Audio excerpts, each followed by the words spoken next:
Dear students,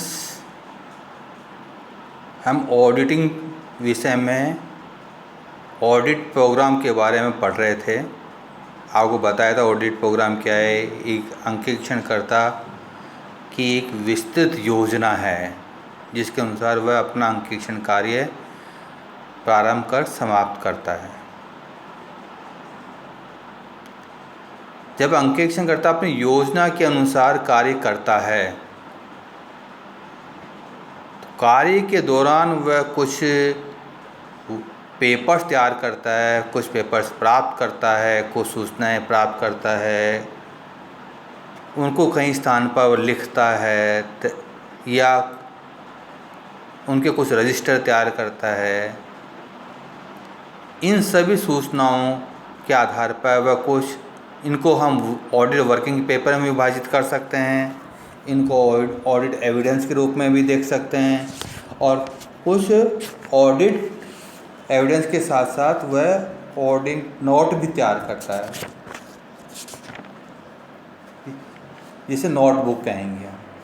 आज इन तीनों के बारे में हम पढ़ने वाले हैं कि ऑडिट वर्किंग पेपर क्या है, ऑडिट एविडेंस क्या है, ऑडिट नोटबुक क्या है।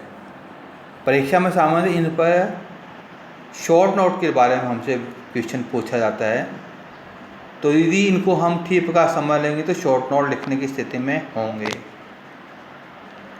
और यदि हमको मौका मिलेगा भी ऑडिट करने का तो यह ऑडिट वर्किंग पेपर्स, एविडेंस और नोटबुक हमारे लिए उपयोगी हो सकती है। हम उसकी तैयारी पढ़ रखा है तो कर पाएंगे।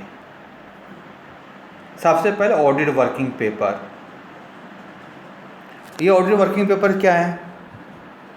ये सामान्यतः अंकेक्षण कार्य संबंधी वे सभी पत्र या कागज हैं जिन्हें अंकेक्षक प्रत्येक अंकेक्षण के दौरान तैयार करता है या अपने नियोक्ता से प्राप्त करता है।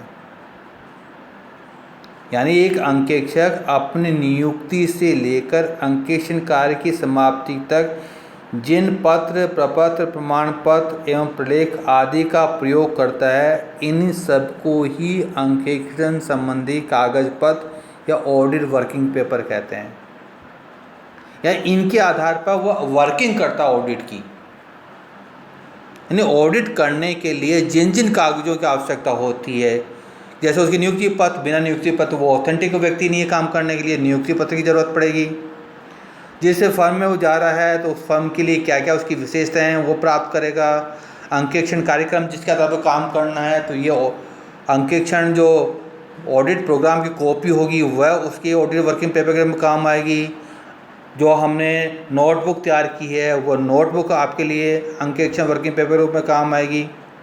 कोई हमने वर्किंग पेपर्स कंपनी से प्राप्त किए हैं, बैंक रिकॉर्ड से स्टेटमेंट प्राप्त किया होगा, ये सब यानी नियोक्ता से अंकेक्षण कार्य के दौरान जो हमने सूचनाएं प्राप्त की हैं, तो अंकेक्षण कार्य शुरू करने से लेकर समाप्त करने तक जो जो कागज़ हमने प्राप्त किए हैं वह सभी पेपर ये ऑडिट वर्किंग पेपर कहलाते हैं।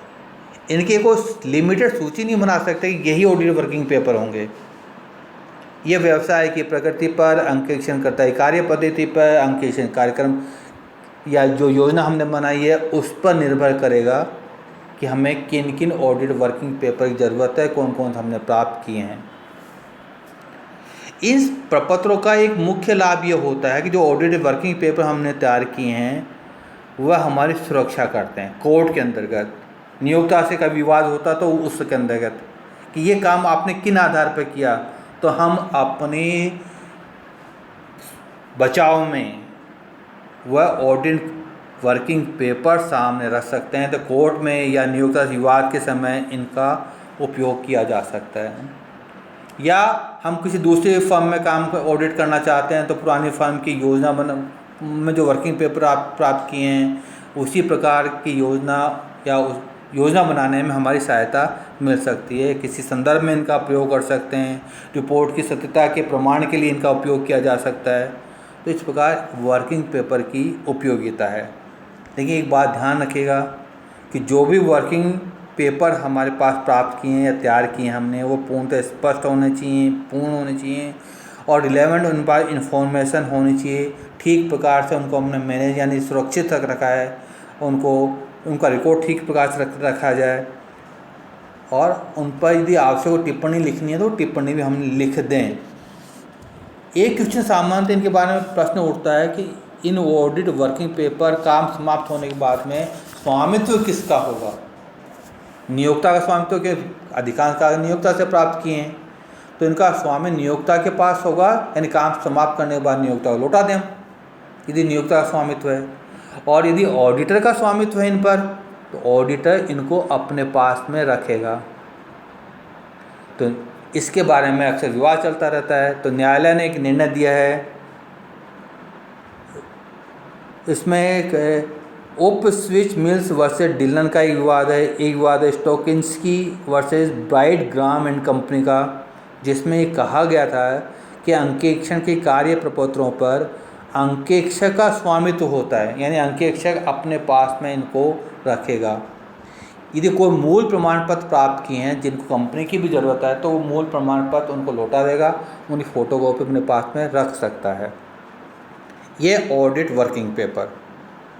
इसके बाद में अंकेक्षण कार्य के दौरान हमको एविडेंस की ज़रूरत पड़ती है, ऑडिट एविडेंस। एविडेंस का जो सामान्य अर्थ है कि किसी भी काम को प्रमाण करने के लिए जिन साक्ष्यों की ज़रूरत पड़ती है वह साक्ष्य यह ऑडिट एविडेंस के नाम में कहलाएंगे। यानी जैसे हमने कोई जर्नल एंट्री की, तो जर्नल एंट्री का एविडेंस क्या होगा, उसके वाउचर्स होंगे, तो वाउचर्स ये एविडेंस के रूप में काम करेंगे। तो सामान्यतः एविडेंस से मतलब ऐसे सभी प्रमाणों से है जो लेखा पुस्तकों में होने वाली प्रविष्टियों का अनुमोदन कर सकें, या ऐसे सभी प्रमाण पत्र हैं जिनके द्वारा पुस्तकों की लेखों की सत्यता प्रमाणित की जा सके, वह सभी ऑडिट एविडेंस कहलाएंगे। जैसे हमने उदाहरण दिया कि एविडेंस के कोई जर्नल ट्रांजेक्शन, हमने माल ख़रीदा, इसकी जर्नल एंट्री की, तो हमने माल ख़रीदा है तो हमको बिल मिला होगा, तो बिल ये एविडेंस होगा। हमने कोई लेजर पोस्टिंग की है तो जर्नल के आधार पर की है, तो जर्नल तो हमारे पास बनी होगी। कैश बुक के आधार कोई एंट्री की है तो कैश बुक हमारे एविडेंस के रूप में काम कर सकता है, यानी जो वाउचर जिसके आधार पर वो लेखा प्रविष्टि की गई है वह एविडेंस का काम करेगी। ये एविडेंस दो प्रकार के होता है कि इंटरनल हो सकता है और एक्सटर्नल होता है। इंटरनल एविडेंस जो कि उसी संस्था में उपस्थित हैं, उपलब्ध हैं, वह इंटरनल एविडेंस। जो एविडेंस हमको संस्था के बाहर से प्राप्त करने हैं, जैसे हमने किसी को भुगतान किया तो चेक की कॉपी तो हमारे पास में है, लेकिन उसकी रसीद यदि नहीं लगी हुई है तो रसीद कहाँ से लेंगे, जिसको भुगतान किया है ने प्राप्ति रसीद तो दी होगी ना। तो प्राप्ति रसीद यदि हमारे पास में नहीं है तो यह संबंधित व्यक्ति जिसको भुगतान किया है उससे प्राप्त कर सकते हैं। बैंक स्टेटमेंट नहीं है तो बैंक के पास जाकर वो स्टेटमेंट प्राप्त कर सकते हैं। तो इस प्रकार के एविडेंस, ये बाह्य एविडेंस जो संस्था दे सकती है, वो आंतरिक एविडेंस जो संस्था नहीं दे सकती, बाहर संस्था के बाहरी पक्ष से प्राप्त करने, तो वो बाह्य एविडेंस कहलाएंगे। ये एविडेंस बहुत उपयोगी हैं। यदि एविडेंस नहीं हो तो अंकेक्षणकर्ता अपनी रिपोर्ट ठीक प्रकार से नहीं दे सकता। तो अंकेक्षणकर्ता को कोई भी ट्रांजैक्शन ऐसा नहीं होना चाहिए जिसके पीछे हुआ या अपनी रिपोर्ट में जो बात लिखी है उनके लिए उचित एविडेंस उसके पास में होना चाहिए, तभी वह सत्यतापूर्वक अपनी बात रख सकता है। भविष्य में विवाद होने पर उन एविडेंस को, साक्ष्यों को संबंधित पक्ष के सामने, कोर्ट में, नियोक्ता के सामने या थर्ड पार्टी कोई या विवाद खड़ा करती है तो उस सामने एविडेंस रख सकता है। इस प्रकार को ये एविडेंस काम करेंगे। और तीसरी चीज़ जो महत्वपूर्ण है ऑडिट नोटबुक। ये ऑडिट नोटबुक क्या होती है? ऑडिट नोटबुक ऐसी पुस्तक है या पुस्तिका है या रजिस्टर है या कॉपी है जिसमें अंकेक्षण के दौरान मांगी गई महत्वपूर्ण सूचनाओं एवं स्पष्टीकरण, नियोक्ता से प्राप्त निर्देश एवं अन्य महत्वपूर्ण तथ्यों को लिखा जाता है। यानी यह पहले से तैयार नहीं है, इसमें अंकेक्षणता जैसे जैसे काम करता जाता है वैसे वैसे रजिस्टर में उन बातों को लिखता जाता है। कोई निर्देश मिले ऑडिटर से, उसने कॉपी में लिख लिया भाई ये निर्देश इस तारीख को हमको ऑडिटर से प्राप्त हुए हैं। आपको नियोक्ता ने कोई काम करने के लिए कहा कि ये काम करना है आपको, अंकेक्षण तुरंत लिखा, आपने उसमें लिख लिया कि ये काम करना है हमको। तो कुछ सूचनाएँ वो लिख सकता है, कुछ महत्वपूर्ण बातें लिख सकता है। जैसे हमको एविडेंस नहीं मिल पा रहा है, हमने रजिस्टर में लिख लिया ये एविडेंस हमने मांगा, हमको नहीं मिला, या कोई एविडेंस खो गया है कंपनी द्वारा, उनको लिख लिया भाई ये एविडेंस नहीं है। कुछ महत्वपूर्ण अनियमितताएँ मिली हैं, गलतियाँ मिली हैं, कपट मिले हैं, उनको हम रजिस्टर में लिख सकते हैं।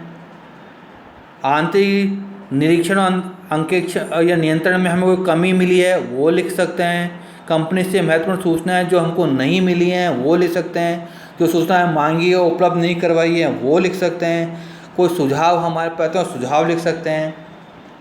इन सब चीज़ों को एक रजिस्टर या कॉपी या पुस्तक जिसमें हमने इनको लिखा है वही हमारी ऑडिट नोटबुक कहलाती है। इसकी इम्पोर्टेंस उतनी है जितनी हमारी ऑडिट एविडेंस की है, क्योंकि ये भी एविडेंस रूप में काम करता है। यह जो हमारा वर्किंग पेपर है तो ये वर्किंग पेपर का भी पार्ट होता है हमारा।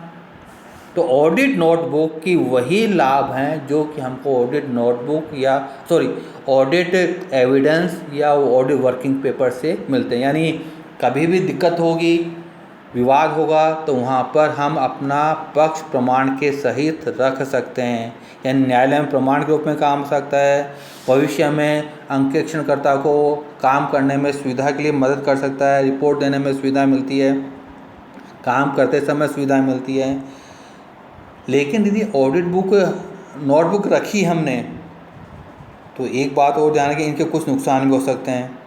यदि हमने लापरवाही के रूप में कोई काम किया है तो ये हमारे विरोधी प्रमाण के रूप में यानी अंकेक्षणकर्ता के विरोधी प्रमाण के रूप में काम लिया जा सकता है। ये रखते तो हमेशा क्या लगता है कि अंकेक्षण कुछ नोट कर रहा है या हमारी गलतियां नोट कर रहा है, तो कर्मचारियों पर थोड़ा बुरा प्रभाव भी पड़ सकता है, गलतफहमियां उत्पन्न कर सकता है।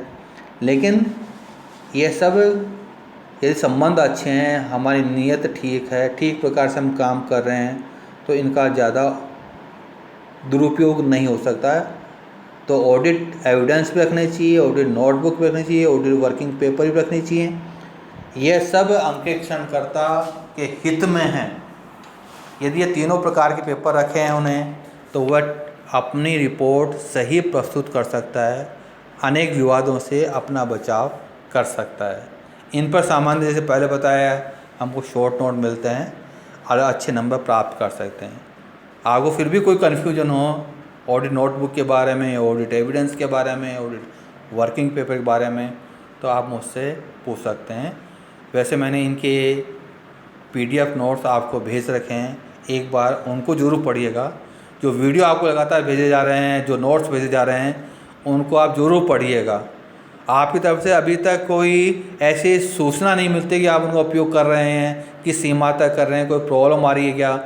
यदि आती है आप तो तुरंत सूचना दें, हम उनको समाधान करने की कोशिश करेंगे। Thank you.